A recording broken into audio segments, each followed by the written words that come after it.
নমস্কাৰ বন্ধুসকল, আজি মই ফাইনেলি আহি পালোঁ গুৱাহাটীৰ উজান বজাৰত থকা নিউ পাৰ্কখন চাবলৈ। গতিকে আপোনালোককো দেখুৱাম, চাই থাকিব ভিডিঅ' একদম লাষ্টলৈকে। আৰু ভিডিঅ'টো ভাল পালে লাইক কৰিব আৰু চেনেলটোক ছাবস্ক্ৰাইব কৰিবলৈ নাপাহৰিব।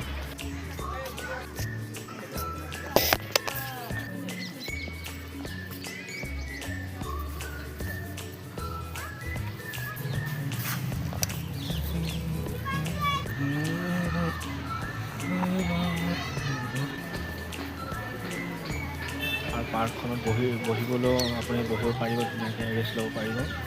সুন্দৰ কৰি ৰাখিছে আৰু গেট 7খনমান গেটেই আছে। এতিয়া বিশেষকৈ পইচা পাতি নালাগে গেটখনত এণ্ট্ৰি।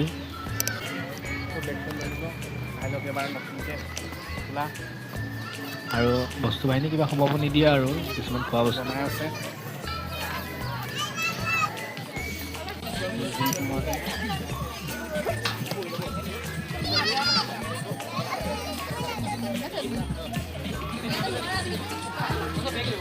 সহায় সহযোগিতা কৰিব আৰু আগলৈও এনেকুৱা ভিডিঅ' দিবলৈ চেষ্টা কৰিম।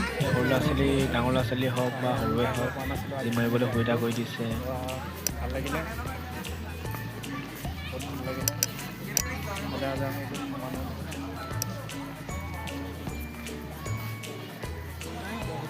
মই ঘূৰি আছোঁ। আপোনালোকে এয়া পাৰ্কখনৰ গোটেই ধুনীয়া পৰিৱেশ চাই লওক এবাৰ। লেতেৰা জাবৰ জোথৰ কৰিব বুলি মেইনটেনেঞ্চ কৰা মানুহবিলাক চিকিউৰিটি ৰাখিছে গেটত। আৰু ভিডিঅ'টো ভাল লাগিলে লাইক কৰিব, চেনেলক ছাবস্ক্ৰাইব কৰিবলৈ নাপাহৰিব। বন্ধু ভাইটি বুলি মুহূৰ্তটো বহুত ভাল লাগে। এয়া ধুনীয়া হৈছে, দেখিছে কি ধুনীয়াকৈ সজাই থৈছে। পাৰ্কখন ঘূৰিবলৈ হ'লে ইটো মোৰ পৰা 1 ঘণ্টা 1.5 ঘণ্টা সময় আহিব, এপাক সোমাব। আৰু মই আহিলোঁ, আপোনালোকক দেখুৱালোঁ ভিডিঅ'টো। আৰু ভিডিঅ'টো কেনেকুৱা লাগিলে লাইক কৰিব, চেনেলটোক ছাবস্ক্ৰাইব কৰিবলৈ নাপাহৰিব। আৰু আপোনালোকৰ আজিলৈ বিদায় লৈছোঁ, বাই।